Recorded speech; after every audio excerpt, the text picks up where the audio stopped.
Cuando los leprosos llegaron a la entrada del campamento, llegaron a una tienda, comieron, bebieron, tomaron de allí plata, oro y vestidos y se fueron a esconderlos. ¿Por qué hicieron esto los leprosos? ¿Y cómo esto sería el cumplimiento de una profecía, de un mensaje de Jehová? Bueno, vamos a estudiarlo juntos en Segunda de Reyes, capítulo 7. Qué gusto saludarte esta mañana. Recuerda que nuestro Padre Celestial te ama profundamente. Él quiere saber cómo has amanecido, cómo estás hoy, qué planes tienes. Él quiere estar contigo a lo largo del día. Así que felicidades, qué bueno que abres la palabra de Dios. Bienvenido. Vamos al capítulo de hoy. El capítulo de hoy es la continuación de la historia de ayer. Ayer nos quedamos en que el rey y su séquito vinieron a matar a Eliseo. ¿Por qué? Porque desconocían completamente a Jehová. No creían más en Jehová. De hecho, nunca lo habían hecho, ¿verdad? Pero ahora definitivamente lo negarían porque lo estaban culpando de la situación tan desesperada que estaban viviendo en Samaria y porque matar a Eliseo era la forma de, según ellos, acabar con toda esta situación tan difícil. Pero ahora le toca contestar a Eliseo, versículo número 1, y les dice: oigan palabra de Jehová, escuchen este mensaje del Señor. Mañana a esta hora en los mercados de Samaria, 7 litros de harina selecta costarán apenas una pieza de plata y 14 litros de grano de cebada costarán apenas una pieza de plata. Aunque nosotros pues no conocemos bien estos costos, estos precios, definitivamente sería mucho más barato que lo que estaba costando en ese momento. Ese momento, si recuerdas, decíamos ayer, la cabeza de un asno costaba casi 8 meses de trabajo. Alguien ha dicho sería por lo menos 24 veces más barato al otro día, en 24 horas. Esto era una locura, era un asunto muy difícil de creer, imposible para los ojos humanos, imposible para la realidad que estaban viviendo, como en 24 horas las cosas serían totalmente diferentes. Mis amigos, Eliseo había hecho muchos milagros, de muchas maneras, cosas extraordinarias. El rey lo había visto, el rey había participado, había estado en medio de algunos, por supuesto, de algunos milagros. Sin embargo, el corazón que no quiere creer, el corazón que no quiere buscar a Dios, nunca encontrará en los milagros a Dios. Por eso es que a veces decimos, a la iglesia lo que hoy le falta es que haya milagros. Si hubiera milagros, la gente creería. No necesariamente. Cuando la gente no quiere creer, aunque haya un milagro frente a él. Cuando la gente quiere darle la espalda a Dios, no lo va a hacer. Y eso es algo que también nosotros tenemos que aprender para nuestra propia vida personal. Cuando alguien no quiere creer en ti, cuando alguien no te quiere acompañar, cuando tú no le caes bien a alguien, aunque hagas lo que hagas, no lo va a hacer, porque su corazón está cerrado para ti. Y en este caso el rey y su grupo más cercano tenían cerrado su corazón para con Dios. El versículo 2 dice que uno de ellos, un príncipe sobre el cual el rey se apoyaba, respondió. Fíjate, eso sería imposible, aunque el Señor abriera las ventanas del cielo. Como que este funcionario quiso defender al rey, quiso quedar bien con el rey, pero también expresó su incredulidad. Eso no va a pasar, eso no es cierto. Pero como estamos diciendo, ellos, bueno, por lo menos algunos sí habían visto milagros, pero en este momento no quieren creer. Así que por esa expresión de incredulidad, por esa respuesta tan contra de lo que se está diciendo, el profeta le dijo: he aquí que tú lo verás con tus ojos, mas no comerás de ello. Y con esto se cierra el diálogo y con esto se cierra la sentencia de lo que va a suceder. Cambia la historia y dice el versículo número 3 que a la entrada, a la puerta de la ciudad, había 4 hombres leprosos.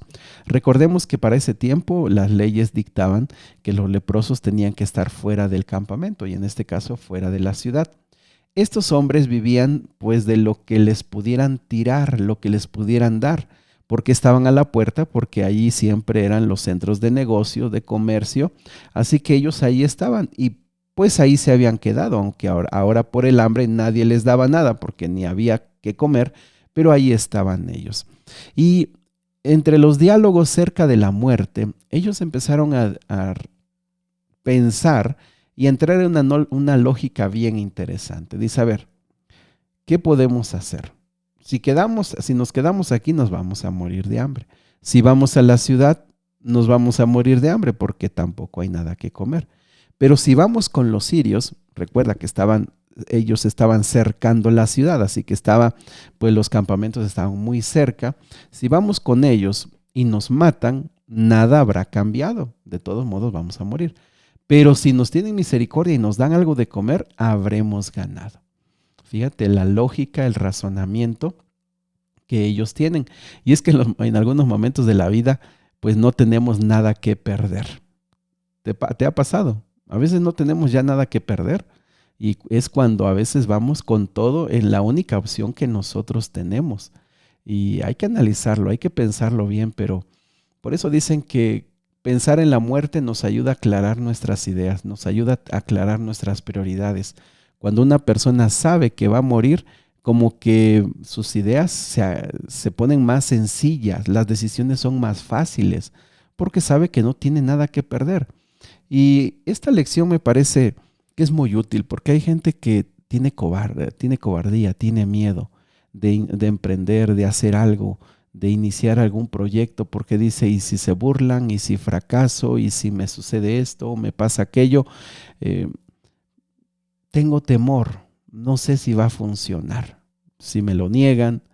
Pero estos leprosos nos enseñan esto. Ante la muerte hay que ir sobre la opción que tenemos. Ante la muerte hay que ir a hacer lo que quisiéramos hacer, porque de todos modos en algún momento vamos a morir.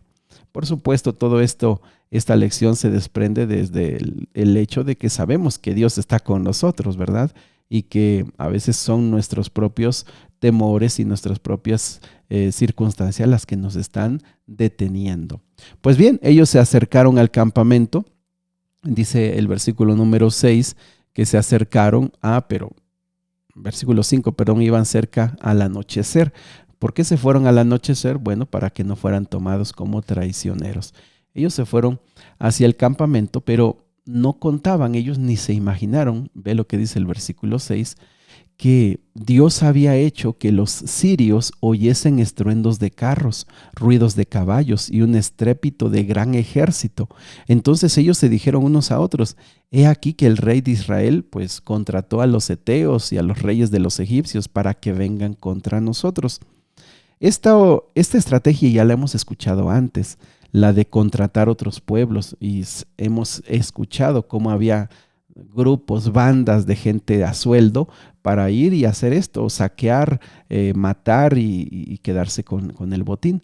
En este caso, los reyes egipcios no eran, por la cronología, no eran reyes, principalmente el rey de Egipto, sino que eran como pequeños reyes o pequeños líderes de pueblos más pequeños. Los heteos, aunque ya habían, para ese tiempo ya no estaban como un pueblo grande, pero todavía había ciertos grupos de heteos.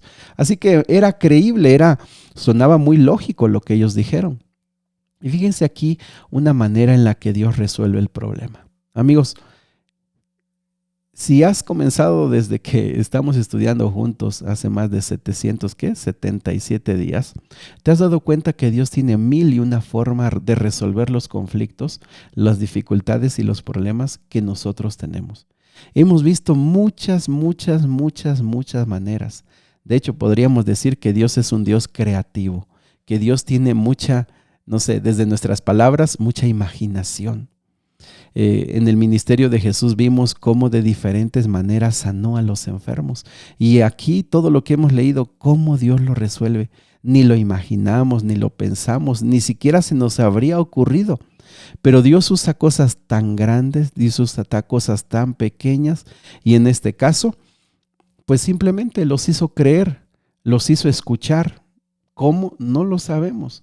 ¿De qué manera ellos escucharon que estaban rodeados, que venían los carros, que era un estruendo de mucha gente? No lo sabemos cómo lo hizo, pero ellos todos quedaron convencidos. Estamos rodeados, estamos muertos, así que no les dio tiempo de tomar nada. Lo único que hicieron fue salir huyendo con lo poco que tenían encima, y aún lo que tenían encima y les estorbaba, lo fueron tirando en el camino. Así que cuando llegaron los leprosos, entraron a las tiendas, versículo 7. No había nadie y ellos no se detuvieron a perder tiempo en si había o no había. Cuando vieron que no había nada, ellos entraron a las tiendas, comieron, bebieron y tomaron la plata, el oro, los vestidos. Fíjate que esto era lo mismo que se le había dado a Eliseo a través del profeta Naamán, ¿te acuerdas? Y era el mismo ejército, los de Asiria, los sirios, perdón. Y ellos comen y todo, y van a enterrar y regresan por más. Y llega ya pasando un buen rato cuando ellos dicen, versículo 9, no es bueno lo que estamos haciendo. Hoy es día de salvación. Hoy es día de buenas nuevas, de muchas buenas noticias que dar. Si nos callamos, nuestra maldad nos va a alcanzar. Otra vez el razonamiento. No es correcto. Ya tuvimos, ya gozamos, ya nos llenamos, pero necesitamos ir y decirles a otros lo que tienen. Y sabes que este fue un buen ejemplo de lo que significa compartir de Cristo. A lo largo de la historia, este pequeño episodio ha sido tomado como el hecho de que cuando tú conoces a Cristo te satisfaces, te llenas, venías de esa muerte, venías de estar lejos de Dios, pero ahora estás satisfecho, no te puedes quedar callado. Vas y lo compartes a gritos como algo extraordinario, como un mensaje extraordinario. Por eso se habla tanto de que esto nos encierra como lo que significa predicar de Dios. Fueron, gritaron desde el muro, la gente dentro del muro, ante tanta insistencia, le dijeron al rey. El rey se levantó a esas horas de la madrugada, y más allá de decir, es cierto, Eliseo lo dijo hace unas horas, hace 12 horas, quizá, no. Él dijo, no, lo que aquí está pasando es que ellos, como saben que nos estamos muriendo de hambre, se fueron, están escondidos ahí, cuando salgamos nos van a matar. La incredulidad no tiene límite. La gente que no quiere creer no tiene límite. No te esfuerces por quedar bien con la gente que no quiere creer en ti. No te esfuerces por tratar de quedar bien con aquellas personas que nunca van a creer en tu esfuerzo, en tu dedicación, en tu trabajo, porque no lo van a hacer. Y este rey es una prueba de eso. Lo hizo con Dios. No quiso creer en Dios, y aún con esta evidencia no quiso volver su rostro a Jehová. Así que uno de los siervos, no fue el rey, versículo 13, uno de los siervos dijo, pues, ¿qué les parece? Tomen 5 de los caballos que han quedado en la ciudad, porque pues aquí todos han perecido, y enviémoslos allá y veamos qué hay. Igual, otro razonamiento, ¿qué perdemos? No perdemos nada. Si los matan, de todos modos aquí sí van a morir. Así que no es tiempo de ver qué vamos a perder, es tiempo de ver qué vamos a ganar, cuáles son nuestras expectativas para ganar. Y sabes que estos enviados, estos mensajeros hicieron un buen trabajo, porque dice que llegaron muy, muy lejos, se fueron hasta el río Jordán.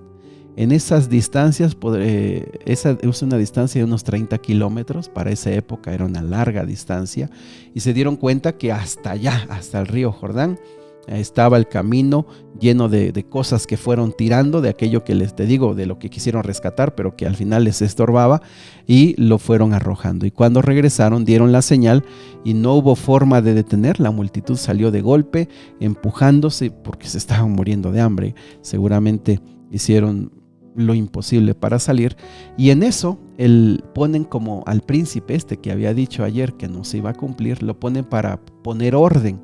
Pero la gente ante esa situación no la puedes poner en orden. Así que entre empujones, entre golpes, en algún momento cayó y murió pisoteado. Pasaron sobre él todos los que quisieron y necesitaban ir a traer alimento. Se cumplió, sí, porque Dios cumple de una forma o de otra. Tiene 1001 forma de cumplir, pero los incrédulos finalmente morirán por su incredulidad. Y esta mañana el Señor nos pregunta, ¿cuáles son nuestros asuntos imposibles? ¿Qué es lo que creemos que no se va a cumplir? ¿Y cómo Dios puede hacerlo posible? ¿Estaremos del lado de los que creen que aún lo imposible se puede hacer? ¿O estaremos del lado de los que dicen, hace falta algo más que un milagro para que esto pueda suceder. Dependerá de tu fe, dependerá de lo que hay en tu corazón, pero hay algo que queda claro: el Señor sigue al control, el Señor sigue en su trono y en su reino. Él no le afecta que creas o no lo creas, Él lo que hará, lo hará en su momento. Querido Padre, sabemos que ante situaciones adversas y difíciles como estas, tú sigues estando al control y tú sigues dirigiendo. Ayúdanos a creer y ayúdanos a confiar. En el nombre de Jesús. Amén.